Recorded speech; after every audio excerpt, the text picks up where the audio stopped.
우리나라 삼국지.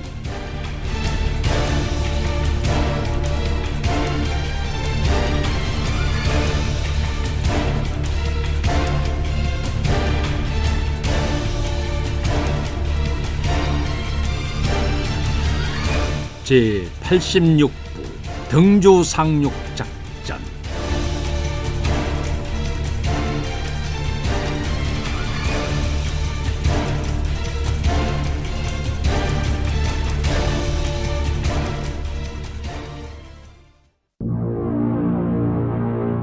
고정희 군대의 활약으로 요동에 갇힌 채 7호를 맞은 당태종, 매우 초조한 상태였다. 그는 현재의 난국을 타개할 방책을 찾기 위해 장손무기를 비롯한 장군들을 소집했다. 이런 식으로 고구려군에게 끌려다니다가는 이곳에서 고립될 수밖에 없다. 저들의 기습 공격으로 인해 당장 우리의 보급로마저 위태로운 상황이니 한시라도 빨리 해결책을 찾아야 한다. 이세적이 나서며 아뢰었다. 고정희는 우리와 정면 승부할 생각이 없는 듯하옵니다. 그렇다면 그를 신경 쓸 것이 아니라 안시성을 먼저 함락시켜 우리의 배후를 확고히 다져야 하옵니다. 지금 여러 곳에 흩어져 있는 병력들을 이곳으로 집결시켜 안시성에 대한 대대적인 공세를 펼치시옵소서. 그럼 신성에 대한 공격을 중단하라는 말인가?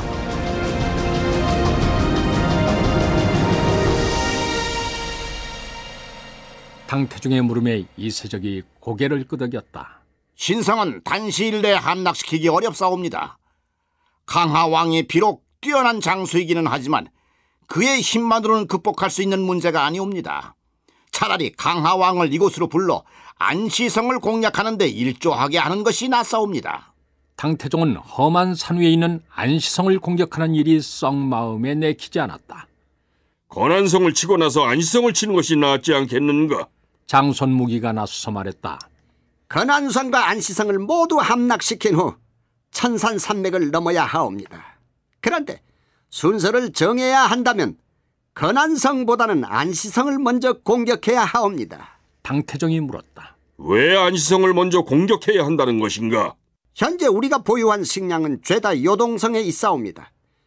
요동성 아래에 있는 안시성을 두고 남으로 내려가서 건안성을 공격한다면 보급로가 너무 길어지옵니다.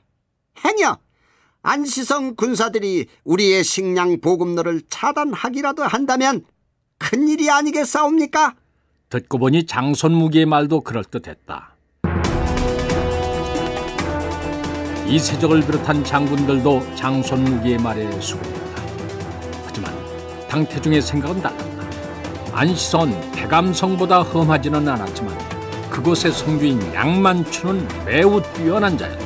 그래서 생각한 것이 건안성을 선공하는 방법이었다. 건안성을 먼저 쳐서 안시성을 고립무원으로 만들어 놓으면 양만춘이라도 어쩔 수 없을 것 같았다. 허나 그렇다고 해서 신하들에게 일개 고구려 장수가 두려워 그런다고 말할 수는 없었다. 건안성을 함락시키면 안시성은 자연히 우리의 뱃속으로 들어오게 된다. 장손무기이야 여러 장군들이 다시 간했다. 안시성을 지나쳐 건안성을 칠 수는 없사옵니다. 이는 적을 등 뒤에 태우고 앞으로 달리는 격이옵니다. 그러니 비사성에 있는 장량에게 다시 조소를 내려 건안성을 공격하게 하고 우리는 안시성 공격에만 매달리는 것이 좋겠사옵니다. 당태종은 장군들이 입을 모아 청했기에 마지못해 승낙했다. 당장 장량에게 사람을 보내 건안성 공격을 재촉하라. 우리는 안시성 공격에 매진한다. 명을 받은 장손무기는 비사성에 있는 장량에게 전령을 보내 즉시 건안성을 공격하라 명하고 신성에 가 있는 도종을 돌아오게 했다. 이리하여 당군은 안시성에 대한 대대적인 공격을 준비했다.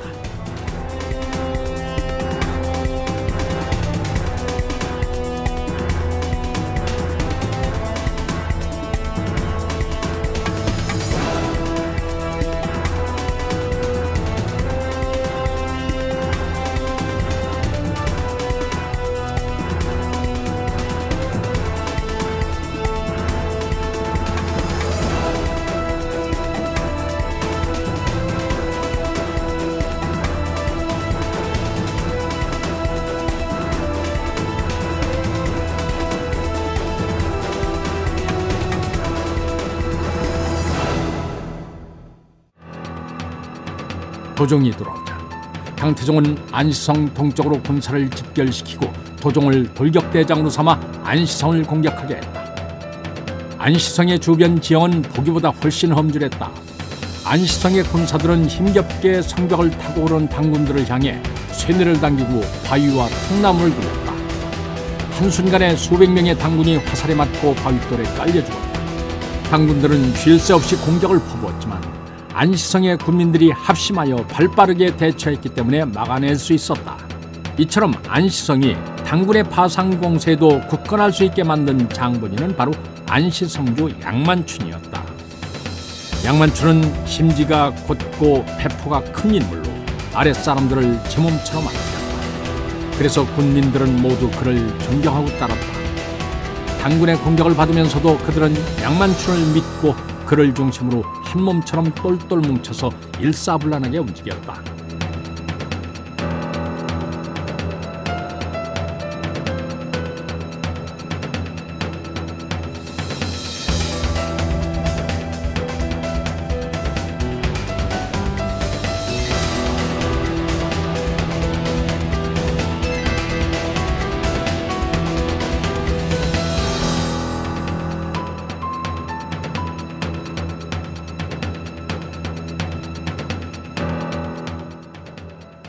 당군이 한 차례 공격을 마치고 물러가자 양만춘은 군사들을 둘러보며 외쳤다.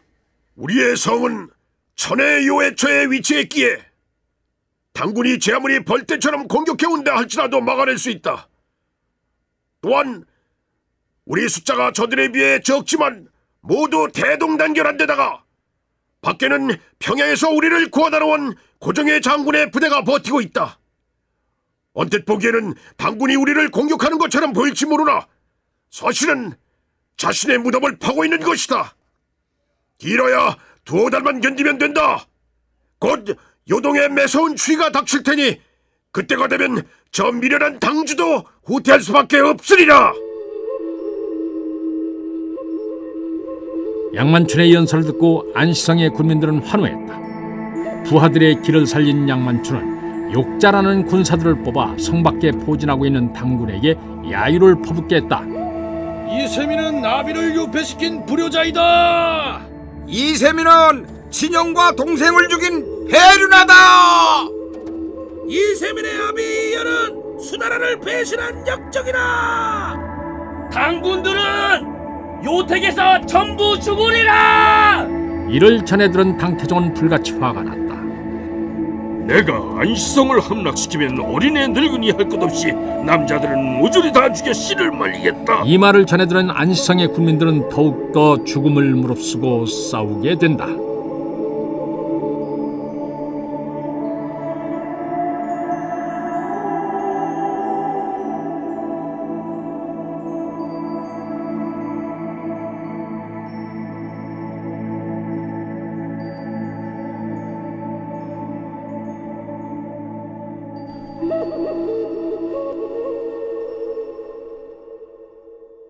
당군이 공격을 펼친 지 열흘이 지났는데도 안시성이 함락되기는커녕 당군의 사상자만 늘었다.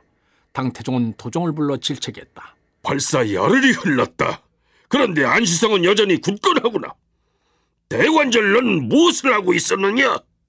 도종은 쩔쩔매며 말했다. 신에게 달리 생각이 있사옵니다. 성의 동남쪽에 토산을 쌓는 것이 좋겠사옵니다. 통나무를 베어서 뼈대를 만들고 사이사이에 흙을 채워 성벽보다 높게 토산을 쌓아서 이를 타고 올라 안시성을 내려다보면서 공격한다면 양만춘도 손을 들지 않겠사옵니까? 당태종이 듣고 보니 그 계책이 그럴듯했다. 좋다. 이번엔 실수가 있어서는 안 되리라.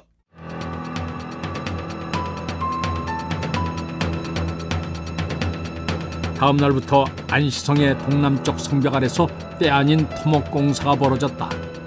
당군들은 주위에 있는 산에 올라가 나무를 베어 날랐다. 성벽 앞에는 베어온 나무들로 산을 이루었다.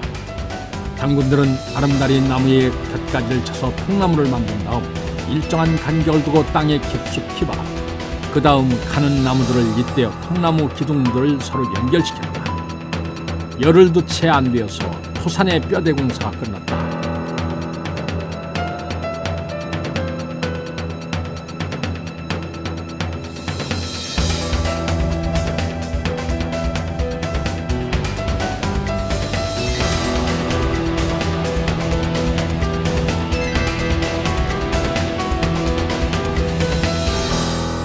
성벽 위에서 이 광경을 지켜보던 안시성 성주 양만추는 코웃음을 치면서 좌우 군사들에게 명령을 내렸다.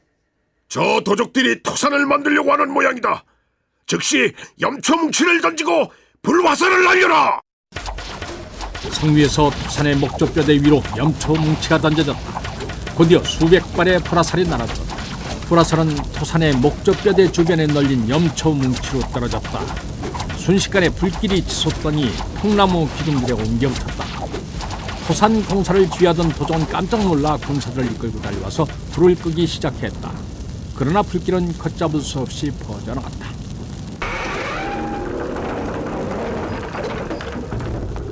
그때였다. 갑자기 성문이 열리더니 천여 명의 고구려 군사들이 튀어나왔다. 그들의 손에는 날카로운 창과 시커먼 불키가 들려 있었다.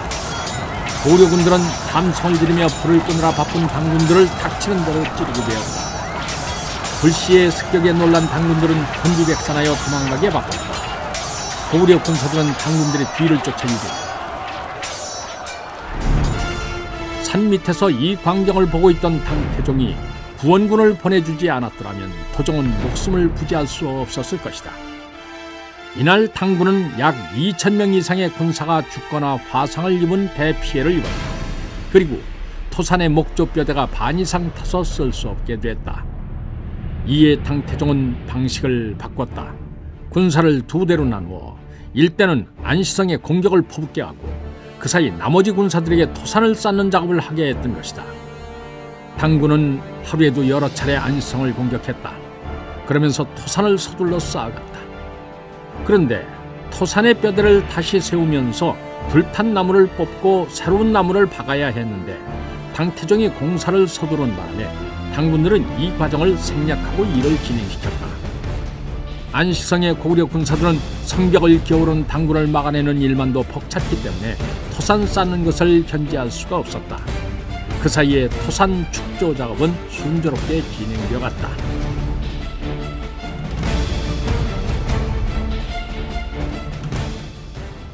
한편 비사성에 주둔하고 있던 장량은 마음이 조급했다.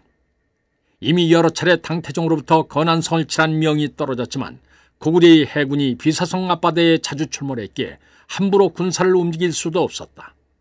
고심하던 장량은 수하 장군들을 모아서 상의했다. 장량이 먼저 말문을 열었다. 폐하께서 여러 번 사람을 보내 건안성 공격을 독촉하셨소. 이제 우리도 더 이상 이곳 비사성에서 지체할 수는 없소.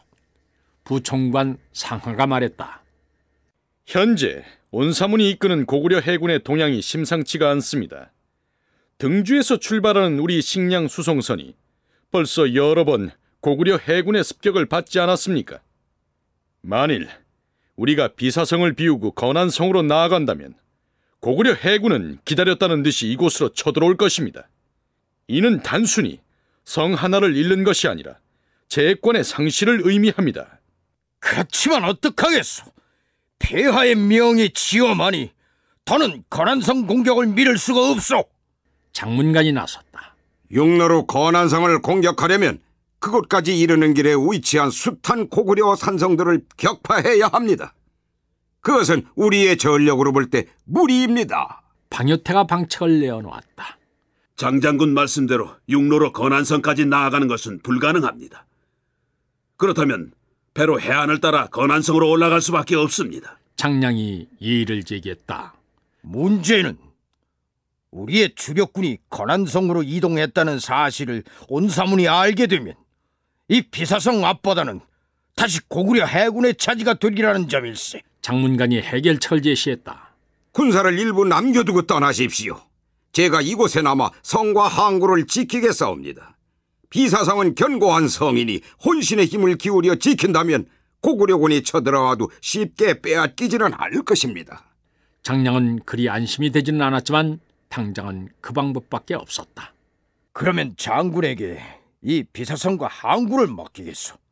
온사문이 이끄는 고구려 해군은 만만치가 않으니 한순간도 방심해서는 안 될 것이오. 방요태가 끼어들었다. 장문관 장군을 믿고 건안성으로 가야 합니다. 달리 방법이 없습니다. 장량은 한참 골똘히 생각하다가 말했다. 그런데 건안성의 고구려군이 성을 굳게 지키고 나오지 않는다면 함락시키기 어렵지 않겠는가? 참으로 앞일이 걱정일세. 일단 부딪혀보면 무슨 방책이 서겠지요.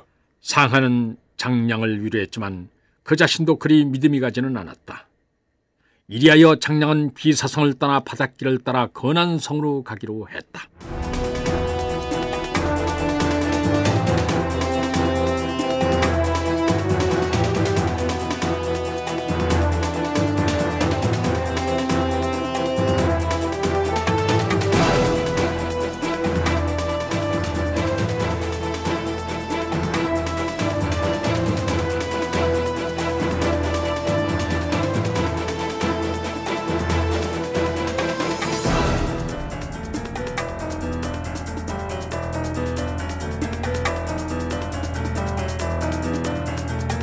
(7월) 하순 달 없는 어느 날 밤, 장량은 25,000의 군사를 200척의 배에 나누어 태우고 연안을 따라 올라가 건안성 부근 해안에 닿았다.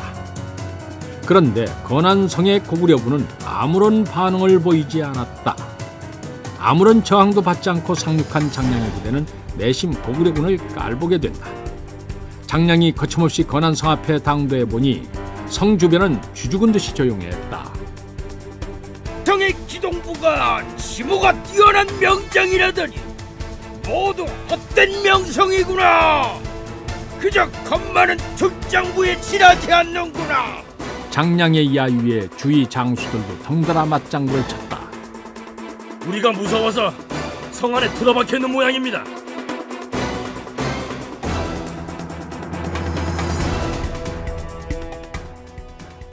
장량은 마음을 놓고 군사들에게 진지를 구축하라 명했다. 긴장이 풀린 당군들은 경계를 소홀히 한 채 영체를 세우고 밥을 지어 먹기 위해 주변을 돌아다니며 땔감을 구했다. 그때였다. 갑자기 북소리가 들리더니 사방에서 하늘을 새까맣게 덮으며 화살이 날아왔다. 방심하고 있던 당군들은 미처 방어할 염두도 내지 못하고 우왕좌왕하다가 화살에 맞아 쓰러졌다. 한바탕 화살 공격이 끝나자 이번엔 숲속에 매복해 있던 고구려 군사들이 쏟아져 나와 당군들에게 달려들었다. 당의 장수들이나 군사들 모두 예상치 못했던 공격을 받고 당황하여 넋을 놓고 있다가 고구려 군사들이 휘두르는 날카로운 창칼의 먹이가 됐다. 고구려 군사들은 당군이 정신 차릴 틈을 주지 않고 계속해서 몰아붙였다. 당군들은 고구려 기병의 말발굽에 차이기도 하고 고구려 보병의 도끼에 맞아 쓰러지기도 했다. 사태가 걷잡을 수 없는 지경으로 치닫자 부장 장금수가 장량에게 달려와 대책을 물었다. 그런데 장량은 너무도 겁에 질려 아무 말도 하지 못했다. 그저 눈을 부릅뜨고 굳은 자세로 의자에 앉아있는 것이 그가 할 수 있는 일의 전부였다. 장금수는 장량의 상태가 심상치 않음을 눈치채고 물통을 가져다 주었다. 그러나 장량은 이미 팔과 다리가 마비되어 물통을 받을 수가 없었다. 장량이 도저히 지휘를 할 수 없는 상태임을 깨달은 장금수는 할 수 없이 대신 나서서 군사들을 지휘해야만 했다. 장금수는 뛰어난 기력을 갖춘 장수였기에 당장 자신이 무엇을 해야 할지를 알았다. 그는 혼란에 휩싸여 있는 당나라 군사들에게 외쳤다. 와라! 우리 대총관께서는 고구려군의 기습에도 당황하지 않으시고 꿋꿋이 자리를 지키고 계시지 않느냐? 그런데 너희들은 지금 무엇을 하고 있느냐? 고구려군은 얼마 되지 않으니 당황하지 말고 맞서 싸워라! 혼비백산했던 당군들은 위급한 상황에서도 의연한 장량의 모습을 보고 용기를 얻었다. 그제야 그들은 장금수가 지휘하는 대로 움직이며 고구려 군사들과 맞서 싸웠다. 이리하여 접전이 펼쳐졌지만 이미 기선을 제압당한 당군이 전세를 역전시키기는 어려웠다. 장금수는 어쩔 수 없이 군사들에게 퇴각을 명했다. 당군들이 후퇴를 시작하자 선봉에 서서 군사들을 지휘하던 건안성주 기동부는 앞장서서 말을 달리며 외쳤다. 저 도적놈들을 한 놈도 살려보내서는 안 된다. 적장 장량을 사로잡는 자에게 백금을 내리겠다. 기동부가 무서운 기세로 당나라 장수 여러 명을 베어넘기자 당군들은 뒤도 돌아보지 않고 도망쳤다. 고구려군이 점점 장량에게 접근해오고 있을 때 온몸을 피로 적신 방요태가 달렸다. 그는 급히 말에서 뛰어내리더니 장량을 자신의 말 위에 태웠다. 방요태는 비장한 함성을 지르며 다시 뛰어나왔다.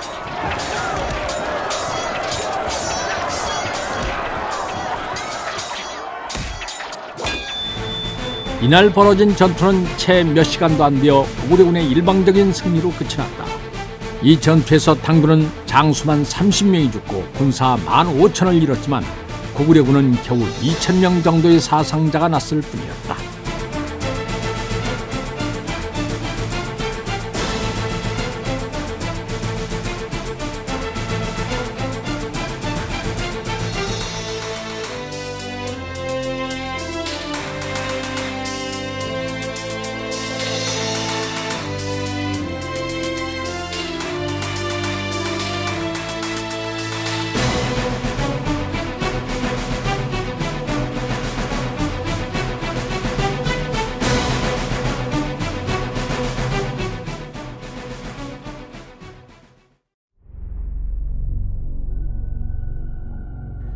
패잔병을 이끌고 요하학으로 도망쳐간 장량은 군사를 점거해보고 나서 하늘을 우러러보며 탄식했다. 25,000의 정병 중 살아남은 자가 채 1만도 안 될 정도로 대패했으니 내 무슨 면목으로 폐하를 볼 수 있겠는가? 그는 칼을 뽑아 자기 목을 겨누었다. 그런데 막상 칼을 들고 나니 죽는 것이 무서웠다. 그가 머뭇거리고 있는데 장금수가 옆에서 말렸다. 장량은 속으로 안도의 숨을 내쉬며 못 이기는 척 칼을 내려놓았다. 장금수는 장량을 위로했다. 전투를 벌이다 보면 패할 수도 있습니다. 오죽하면 패배는 병가에서 늘 있는 일이라는 말까지 있겠습니까? 지금 우리가 해야 할 일은 패배의 아픔을 곱씹는 것이 아니라 전열을 정비하여 고구려에게 복수하는 것입니다. 천행으로 살아 돌아온 방요태가 장량에게 말했다. 여기서 배수의 진을 치고 비사성에 파발을 띄워 구원병을 요청하십시오. 전력을 기울이면 저들을 이길 수 있습니다. 부하들의 격려에 용기를 얻은 장량은 심기일전하여 군사를 정비하고 비사성에 전령을 보냈다.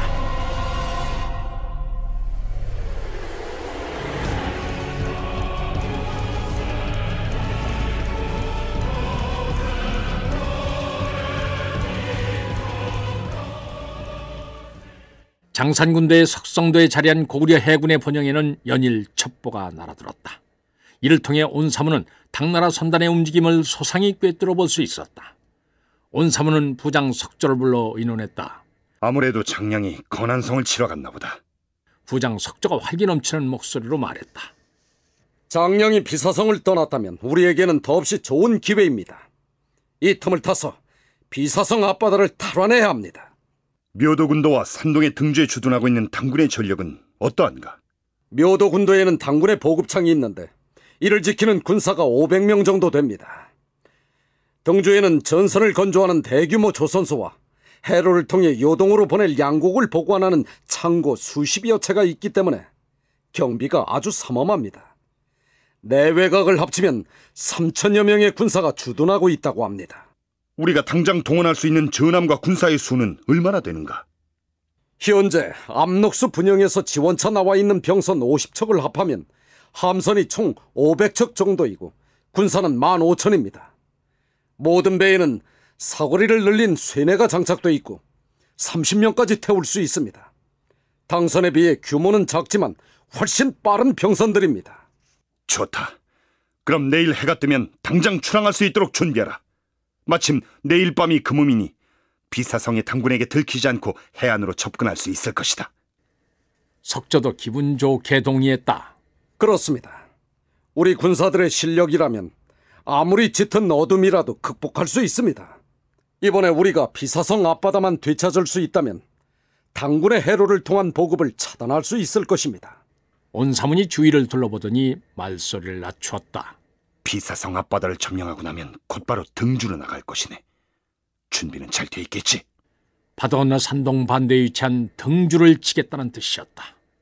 지난번 장군의 밀명을 받고 철저히 준비를 해두었습니다. 석조는 첩자를 통해 입수한 등주의 지도를 펼쳐 보였다. 그 안에는 항구, 관청, 조선소, 병기창, 양곡창 등이 꼼꼼히 표기되어 있었다. 석조는 지도를 가리키며 등주에 주둔한 당군의 현황을 설명하고 나서 온사문에게 물었다. 등주를 공격하려면 대망리지에 제가가 필요합니다. 며칠 전에 오골성에 있는 대망리지께 파발을 띄워놨지만은 아직 연락이 없습니다. 어찌합니까? 전령이 올 때가 됐으니 기다려보자.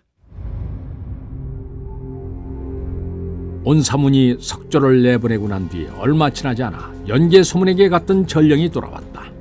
그는 비사성 인근 항구에 정박한 당의 보급선을 격침시키고 내달아 등주에 있는 당군의 병참기지를 불태우라는 연개소문의 명을 전했다. 이를 듣고 온사문은 주먹을 불끈 쥐었다. 이제야말로 고구려 해군의 위력을 보여줄 때가 온 것이다. 이튿날 아침 고구려의 해군들은 장수들의 지시에 따라 염초더미와 유황뭉치를 배에 가득 실었다. 그들은 쇠뇌와 기름을 듬뿍 먹인 천을 두른 불화살까지 싣고 난 후 비사성을 향해 출항했다. 갑판 위에 서서 바닷바람을 맞고 있는 군사들의 얼굴은 어느 때보다도 밝았다. 섬에 갇혀 무료하게 지내다가 출항을 하게 되니 기분이 좋은 듯했다. 마침 순풍이 불어 항해는 순조롭게 진행됐다. 척후선 20척이 앞장서 온사문 장군의 대장선이 그 뒤를 따랐다. 그 다음에는 각 장수들이 거느린 선단이 뒤를 이었다. 총 500척의 대선단이었지만 배의 크기가 작고 날렵해서 빠른 속도로 이동할 수 있었다. 고구려는 광개토 태왕 이래 성장을 거듭해온 해양 강국답게 뛰어난 해군 전력을 갖추고 있었다. 해가 서쪽 수평선으로 떨어질 무렵 고구려의 대선단은 마침내 비사성 앞바다에 도착했다.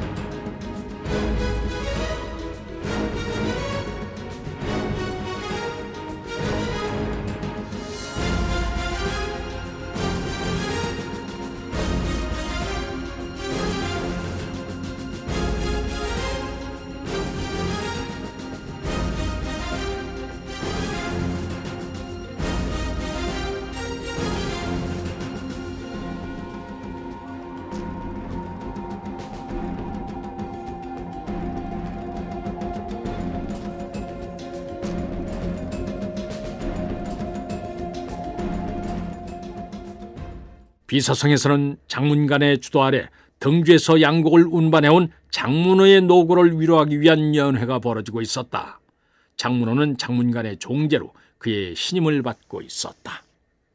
등주까지 다녀오느라 고생이 많았다. 내일은 다시 양곡선을 이끌고 요하 하구로 나가야 할 테니 오늘 밤만큼은 마음껏 즐기거라.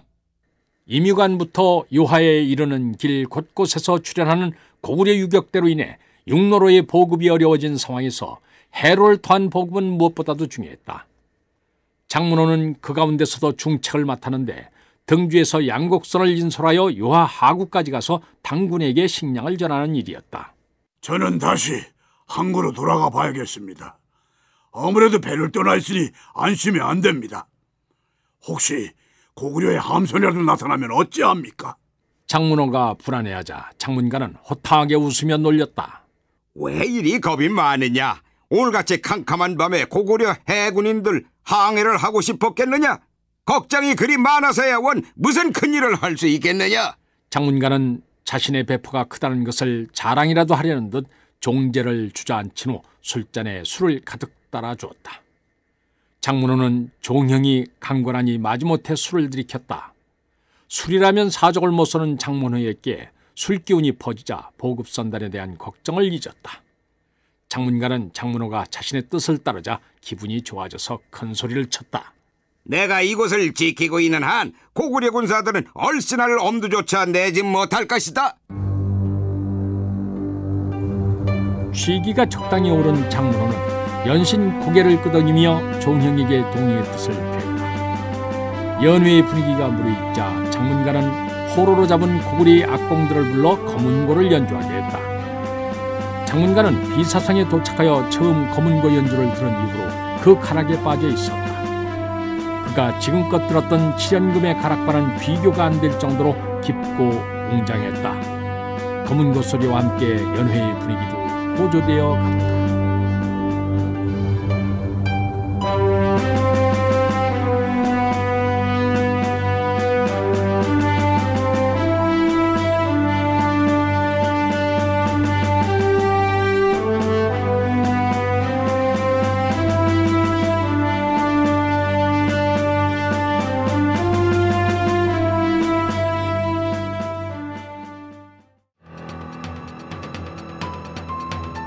바다에 어둠이 내리자 고구려 함선들은 온사문 장군의 지시에 따라 비사성 항구에 정박 중인 당군의 양곡선을 부채꼴로 포위했다.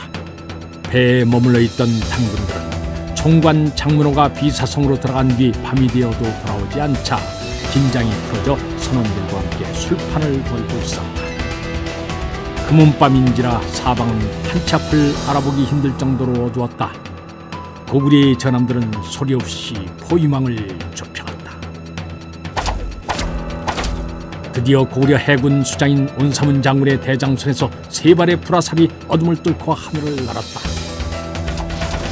이를 신호로 당나라 선단에 가까이 접근한 500척의 고구려 전함에서 장선을 향해 일제히 불화살을 날렸다. 당나라 배들 위로 화광이 충천했다. 술에 취해 누워있던 군사들이 놀라서 가판 위로 뛰어나왔다. 그 순간 그들은 날아들던 불화살에 맞아 비명을 지르며 바다로 떨어졌다. 부두가에서 이 광경을 목격한 당군들은 급히 비사성으로 전령을 보내 위급함을 고했다. 얼큰하게 취해있던 장문관은 자리를 박차고 일어나 성벽으로 달려나왔다. 성벽 위에 올라 항구 쪽을 바라보니 화광이 너울거리며 주변을 대낮같이 밝히고 있었다.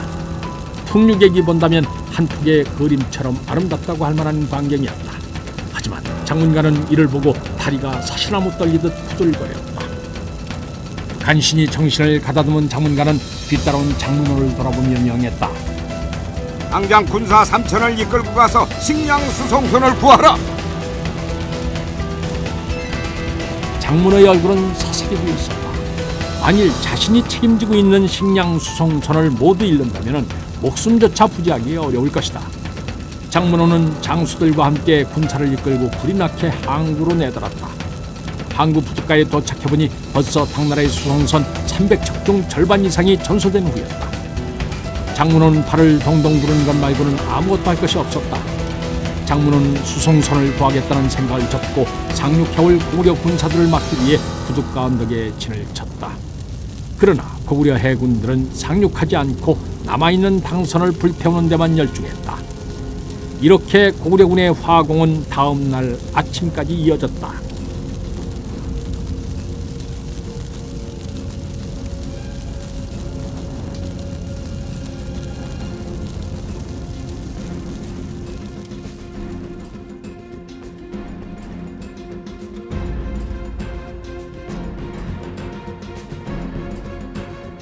날이 밝자 온사문은 화공을 멈추게 하고 상태가 온전한 당의 양곡선을 거두어들여 석성도로 옮기라고 지시를 한다. 이에 고구려 해군들은 전복되어 떠다니는 당선들을 장대로 헤치고 다니면서 그나마 상태가 양호한 양곡선을 찾아 끌고 바다 한가운데로 나왔다. 장수들이 온사문에게 말했다. 지금의 승세를 보라.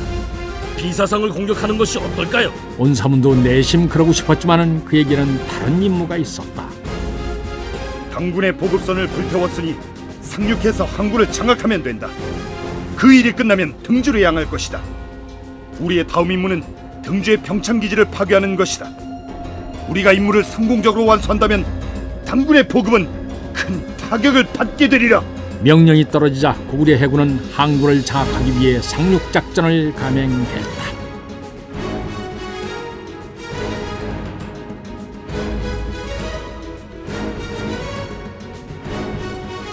고구려군의 배들이 항구로 들어서자 해안가 언덕 위에 진을 치고 있던 장문호는 군사들에게 명했다. 언덕 아래 숲으로 내려가 매복하여라. 저들이 상륙하여 사정거리 안에 들어오면 일제히 화살을 날려라. 고구려군은 매복해 있을지도 모르는 당군을 경계하며 배에서 내려 상륙하기 시작했다. 숲을 속에 숨어있던 당군들은 바짝 긴장을 한 채 활시 위에 화살을 매겼다. 이제 몇 걸음만 더 다가오면 서정거리 안에 들어설 것이었다. 활시 위를 잡은 당군들의 손에 땀이 흥건히 배었다.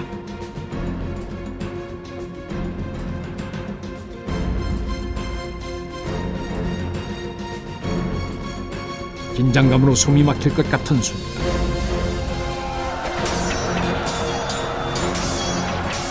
배란간 뒤편에서 수백의 군사들이 내달려오더니 매복해 있던 당군들을 공격했다.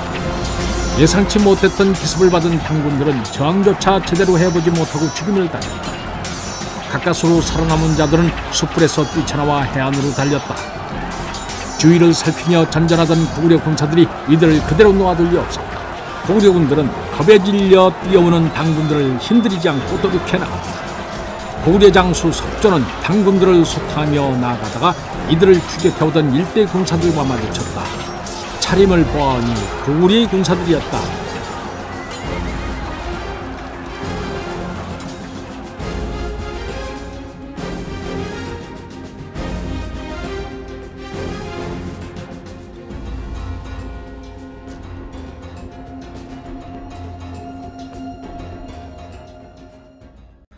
석조가 앞으로 나서며 물었다. 너희들은 어디서 온 군사들이냐? 그러자 선대에 선 젊은 장수가 나서며 말했다. 우리는 등리사 산성의 군사들입니다. 나는 이들을 이끌고 있는 걸회수라고 합니다. 걸회수라면은 지난날 장량의 계책에 속아 비사성이 함락되게 만들었던 비사성주의 아들이었다. 석조는 그의 신분을 알고 노기가 솟구쳐 올랐다.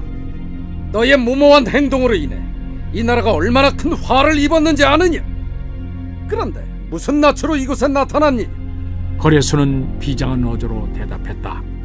저의 한심한 행동으로 인해 당군에게 비사성을 빼앗기는 수모를 당했으니 입이 10개라도 할 말이 없습니다. 그래서 스스로 목숨을 끊어 용서를 빌까도 생각했지만 그러면 영영 치욕을 씻을 수 없게 되기에 이제껏 구차한 목숨을 연명해 왔습니다. 저에게 죄값을 치르고 명예를 회복할 수 있는 기회를 주십시오. 석조는 걸회수의 비장한 각오를 듣고서 마음이 누그러졌다.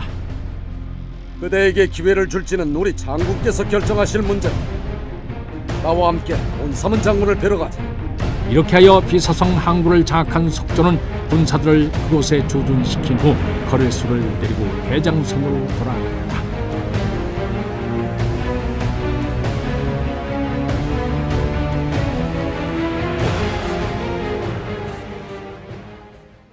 온사문 앞으로 나아간 석조는 먼저 성과를 보고했다.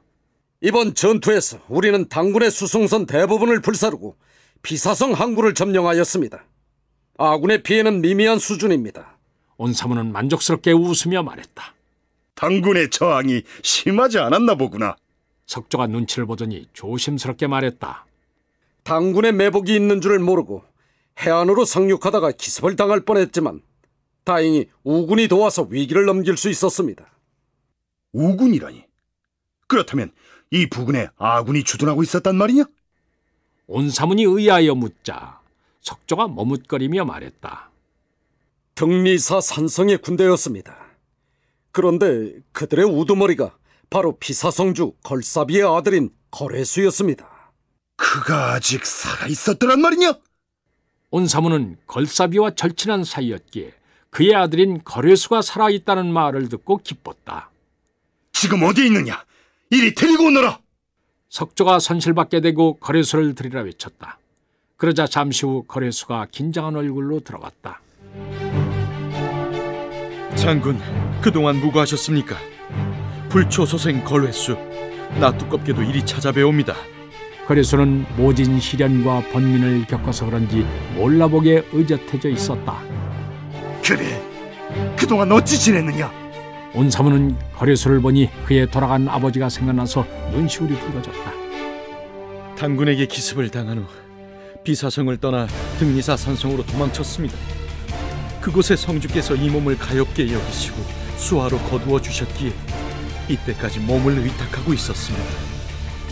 저는 성주께 청해 주변 성들의 군사들을 규합해 비사성을 탈환하려고 했으나 성을 나서지 말라는 대망리지의 엄명이 있었기에 그리 할 수 없었습니다. 그러다가 이번에 장량이 선단을 이끌고 비사성을 떠났다는 첩보를 접하고 성을 되찾을 수 있는 혹이라 여겨 이처럼 휘하 군사들을 이끌고 달려온 것입니다. 그러다 석조 장군의 부대가 위기에 처한 것을 보고 도울 수 있었습니다. 온사문 장군이 다정하게 위로했다. 실수는 누구나 할 수 있는 것이다. 네가 젊은 혈기만 믿고 방자하게 행동해 좋지 않은 결과를 낳았지만 지금이라도 마음을 고쳐 먹었으니 다행이다. 더구나 우리가 당군을 무찌르는 데 중요한 역할을 했으니 내 폐하께 청해 너희 죄를 씻도록 하겠다. 이리하여 거래소는 온사문의 군대에 합류하게 된다.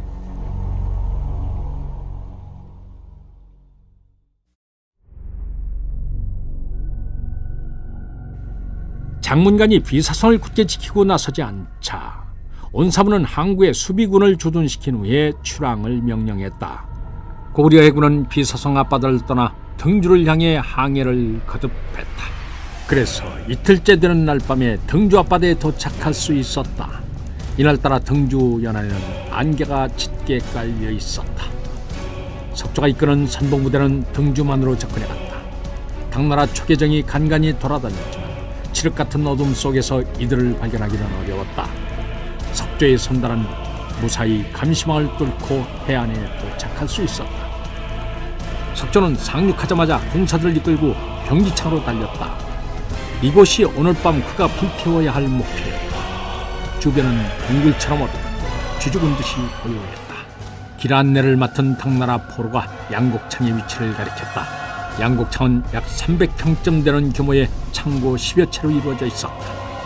창고 주변엔 경비병 하나 눈에 띄지 않았다. 고구려군이 이곳까지 쳐들어오리라고는 꿈에도 생각하지 못한 듯했다.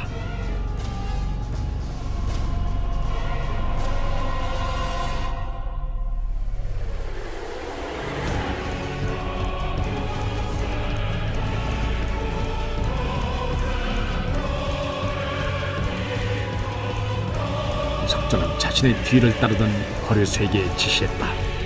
내가 여기를 맡을 테니 장군은 곧장 병기창으로 가시. 이곳에서 불길이 치솟으면 곧바로 병기창에 불을 놓으시. 자, 어서 서두르시. 거래소는 군사 1천을 이끌고 병기창으로 달려간다. 석조는 거래소의 뒷모습을 잠시 바라보다가 양곡창으로 다가가 염초뭉치를 쌓고 불을 놓았다. 불길은 목조로 된 창고의 벽에 옮겨붙더니 삽시간에 건물 전체로 번져나갔다. 순찰을 돌던 당나라 군사들이 화광이 치솟는 것을 보고 아우성치기 시작했다. 막사에서 곤히 자고 있던 당군들이 깜짝 놀라 뛰어나왔다. 밖에서 지키고 있던 고구려군들이 각궁을 쏘았다. 당군들은 막사에서 나오자마자 고구려군의 화살에 맞아 시체로 변했다. 이때 거래소는 양곡 창고 쪽에서 불길이 오르는 것을 보고 병기창고에 불을 놓았다. 그러고는 도끼를 움켜쥐고 당구를 찾아 달리기 시작했다. 그의 머릿속엔 오로지 자신을 짓밟은 당군에게 복수하겠다는 일념뿐이었다. 거래소는 당군이 눈에 보이는 족족 도끼를 내리쳐 죽였다. 그 모습이 어찌나 섬뜩한지 고구려 군사들까지 오금이 저릴 정도였다.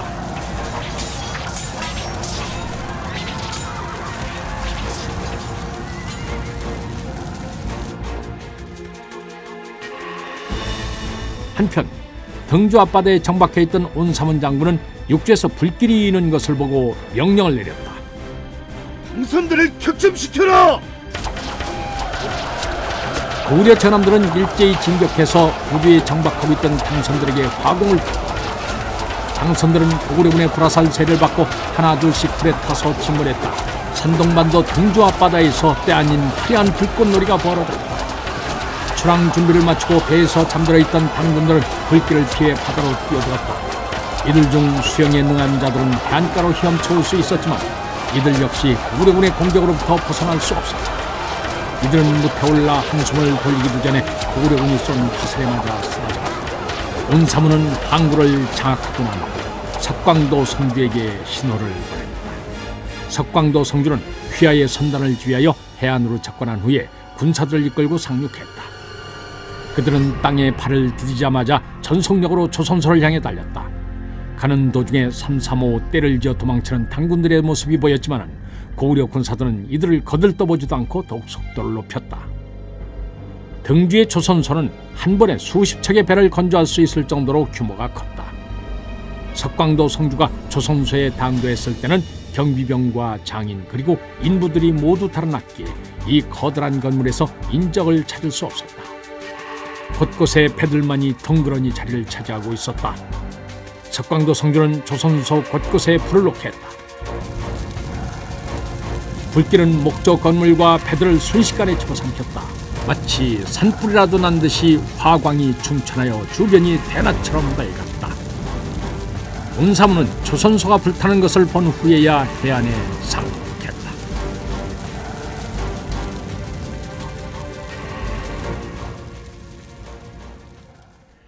그는 먼저 양곡창과 병기창을 둘러보고 전소된 것을 확인했다. 임무를 완수한 고구려 군사들이 온사문 주위로 몰려들었다. 하나같이 붉게 상기된 얼굴들이었다. 고구려 군사들은 내친 김에 산동지방을 쑥대밭을 만들어버리자고 외치기 시작했다. 온사문 이하 고구려 장군들은 난감했다. 그들이 대망리지에게서 받은 명령은 단지 등주를 불태우는 것까지였기 때문이었다. 거래수가 600여 필이나 되는 말들을 끌고 당도했다. 근처 목장에서 뺏어온 말들입니다. 이놈들을 타고 당나라 땅을 쑥대밭으로 만드는 겁니다. 거래수는 당장 당의 도읍인 장안까지라도 쳐들어갈 기세였다. 이에 석광도 성주까지 거들었다.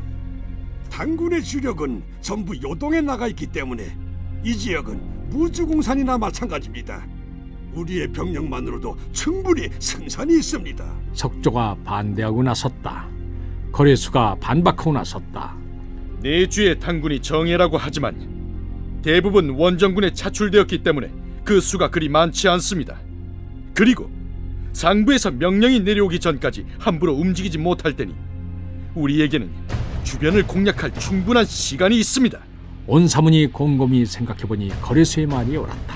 거래수는 온사문의 마음이 자신 쪽으로 기우는 듯이 보이자 고삐를 더욱 당겼다. 그동안 당군 때문에 고통받았던 백성들을 생각해 보십시오. 이제 우리가 그들의 복수를 해줘야 합니다. 거래수가 백성들을 들먹이자 온사문은 마침내 결심을 굳혔다. 장군들은 각기 휘하의 군사들을 이끌고 산동의 요소요소를 공략하라. 단 늦어도 모레 정오까진 돌아와야 한다. 나는 이곳 하나마 주변을 수습하겠다. 모두의 건투를 빈다. 온사문의 승낙이 떨어지자 모든 군사들이 환호성을 질렀다. 고구려 군사들은 각 장수들의 인솔하에 인근 지역으로 퍼져나갔다. 고구려군의 무시무시한 기세에 겁을 먹은 당나라 사람들은 싸움을 포기하고 성문을 열고 나와 항복했다.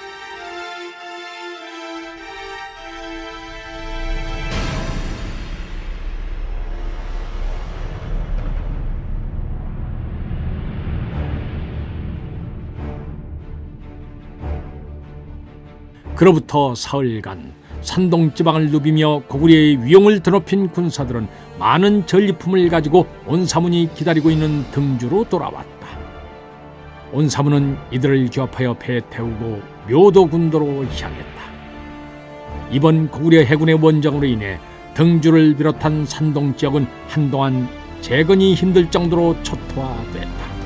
온사문은 귀한길에 위치한 묘도 군도에 들러 당의 양곡창을 습격했다.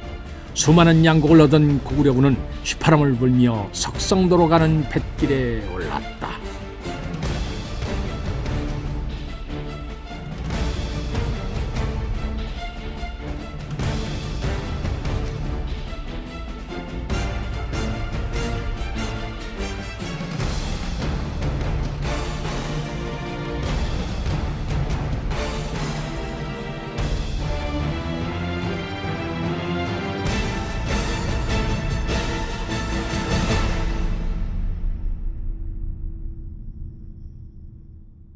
오골성에 총본부를 설치하고 머물러 있던 연개소문은 장량의 부대가 건안성을 공격하기 위해 비사성을 비운다는 첩보를 받았다. 그는 즉시 해군의 본영이 있는 석성도에 전령을 보내 온사문 장군에게 비사성 항구를 치고 등주까지 도모하게 했다. 그리고 군사 도수금, 아우 연정토와 함께 오골성을 떠나 천산산맥을 넘어 고정희 부대와 합류했다. 연개소문은 대로 고정희를 만나자 먼저 전공을 취하였다. 대로의 뛰어난 용병술 덕분에 당군을 요동에 묶어둘 수가 있었습니다. 연개소문은 고정희가 나이가 많고 전장에서 잔뼈가 굵은 백전노장이었기에 항상 존대를 했다. 고정희는 겸손한 태도를 취했다. 뭘요? 이 모두가 대망리지 하파의 뛰어난 전략 덕분입니다. 이세민의 동향은 어떻습니까? 도족들이 여러 번 안시성을 공격했으나 양만춘이 잘 막아내고 있습니다. 얼마 전부터는 토산을 쌓는 대대적인 공사를 하고 있지만 양만춘이 화공으로 방해하는 등 적절한 대응을 하고 있습니다. 그래도 이세민은 포기하지 않고 계속 시도할 모양입니다. 지금 유격 전술로 이세민을 괴롭히는 일은 멈추지 않고 있겠죠? 그렇습니다. 별동대를 새롭게 편성하여 요동성에서 안시성에 이르는 곳곳에서 기습 공격을 펼치고 있습니다. 이제는 슬슬 이세민의 주력군을 들이칠 때인 것 같습니다. 그렇습니다. 온사문 장군에게 비사성 항구를 장악하고 등주에 있는 당군의 보급창을 초토화하라고 했으니 앞으로 해로를 통한 보급은 불가능할 것입니다. 당군은 이제 고립될 수밖에 없습니다. 지금부터는 이세민의 본대를 서서히 압박해야 합니다. 이놈들은 도관에 든 쥐나 다름없습니다. 대로 고정희 장군은 미소를 지으며 연개소문에게 물었다.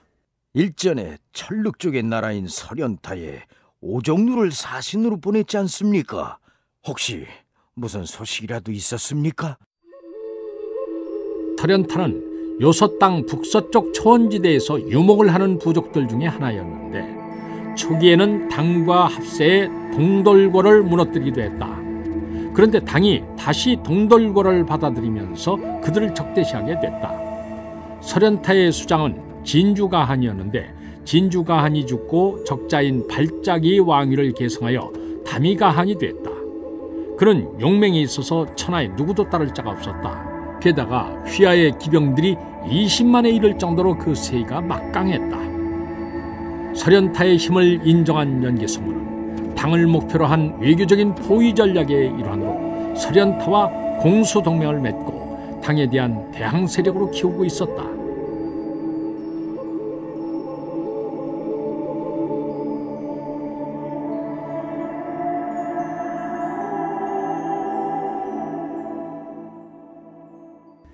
연개소문은 흡족한 표정으로 말했다. 처음에는 주저했지만 돌아가는 상황을 보고는 우리의 제안을 받아들이겠다고 하더이다. 그러니 조만간 그들이 당나라를 직접 공격할 것입니다. 내 이미 각궁 5만 자루와 교관 50명을 설현타에게 파견해서 군사들을 조련하도록 했습니다. 아마도 몇 달 후면 그들은 만리장성을 넘을 수 있을 것입니다. 연개소문의 말을 듣고 고정희는 크게 기뻐했다. 만일 설현타가 당군의 후방을 친다면 당태종은 군사를 거둘 수밖에 없을 것이었다. 이날 연개소문과 고정희는 밤늦게까지 술을 마시면서 앞으로의 일을 의논했다.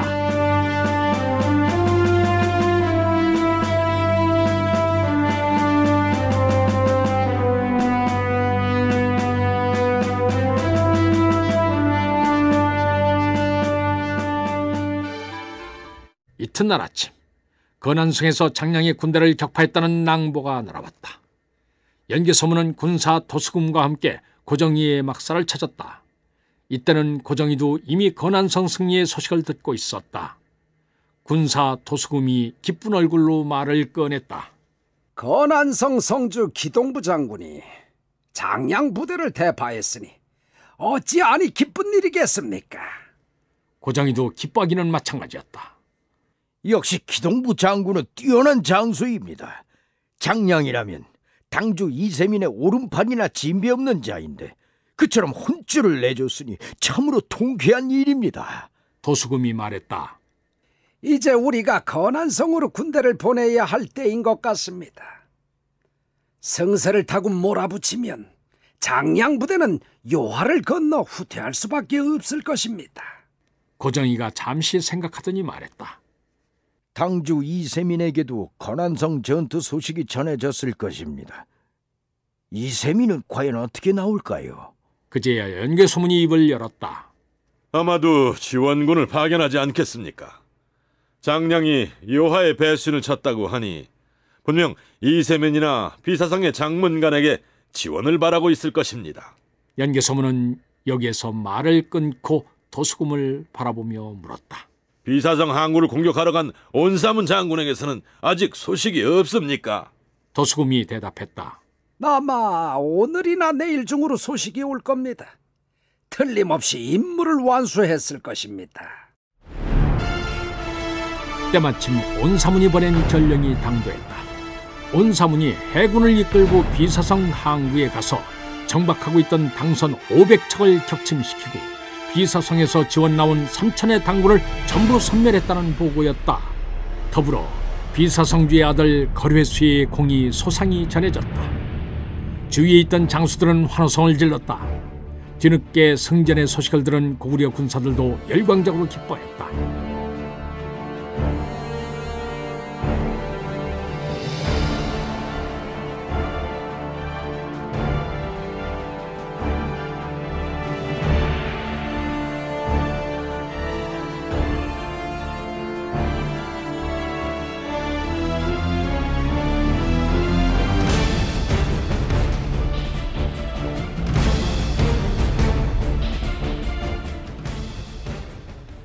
연개소문이 좌우에 모인 장군들을 돌아보며 이야기했다. 지금 당장 건안성의 부대를 파견해서 장량을 치려 한다. 이번 출동의 목적은 장량을 요하 밖으로 내모는 것이다. 그리 되면 이세민의 본대는 고립무원의 저지에 빠질 것이다. 그 후로는 본격적으로 이세민의 주력군을 몰아내고 요동성을 탈환해야 한다. 고정이가 눈빛을 빛내며 물었다. 그럼 누구를 보내실 겁니까? 이번엔 전선의 분위기도 살필 겸 내가 직접 출전해 보겠소.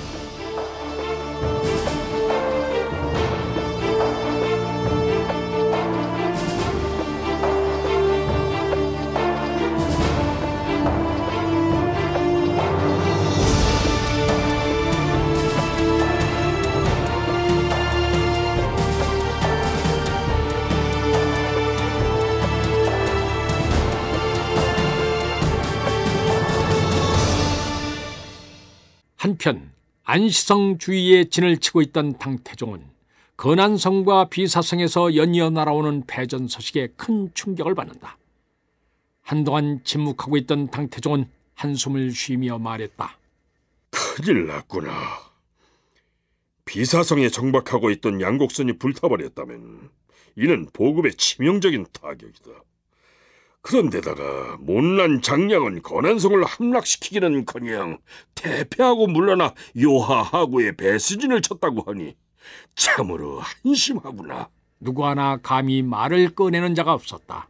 당장 지원군을 파견해 배수진을 치고 있는 장량을 구원해야 한다. 그러지 않으면 장량은 죽게 된다. 이때 장손무기가 나서며 상황을 정리했다. 지금 고구려군의 움직임이 심상치 않사옵니다. 근자에 이르러 여동성에서 안시성에 이르는 길목마다 고구려 군사들이 날뛰고 있사옵니다. 아무래도 고구려군은 유격 전술을 펼쳐 우리의 숨통을 조이려나 보옵니다. 장손무기의 이야기가 끝나자 이세적이 덧붙였다. 우리가 안시성에 집중하고 있는 틈을 타서 고정이가 우리의 손과 발을 전부 자르려 하는 것 같사옵니다.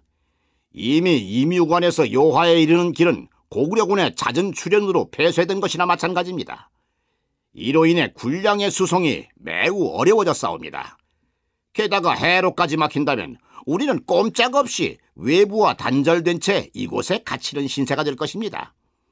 연개소문이 며칠 전에 군사 도수금과 함께 오골성을 떠났다 하니 조만간 대대적인 공세가 펼쳐지리라 예상이 됩니다. 당태종은 연개소문이 움직이기 시작했다는 말을 듣고 기겁을 해서 마시던 물잔마저 떨어뜨렸다. 무엇이라 했느냐? 연개소문이 여기에 왔다고. 더 놀란 것은 이세적이었다. 당태종이 이렇게까지 놀랄 줄은 몰랐기 때문이었다. 그가 어디에 있는지 정확한 위치는 아직 모르옵니다. 당태종은 연개소문이 움직였다는 소리에 커다란 위기감을 느꼈다. 갑자기 찬 기운이 엄습하더니 몸이 후들후들 떨려왔다. 그는 심란한 마음을 가눌 수 없자 장량에게 권군을 보내는 일의 확정을 뒤로 미룬 채 회의를 끝마쳤다.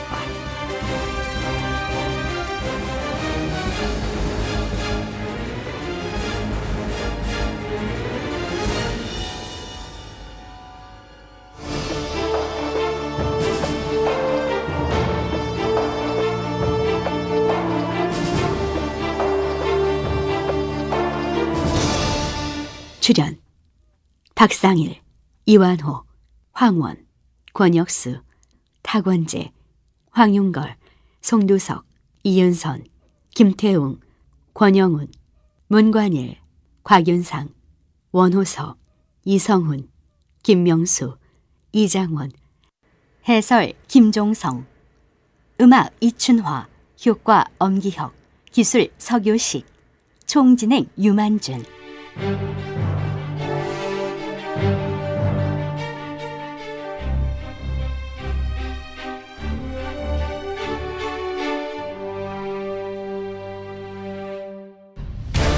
임동주 원작, 김기덕 연출. 제86부 등주 상륙작전 편이었습니다.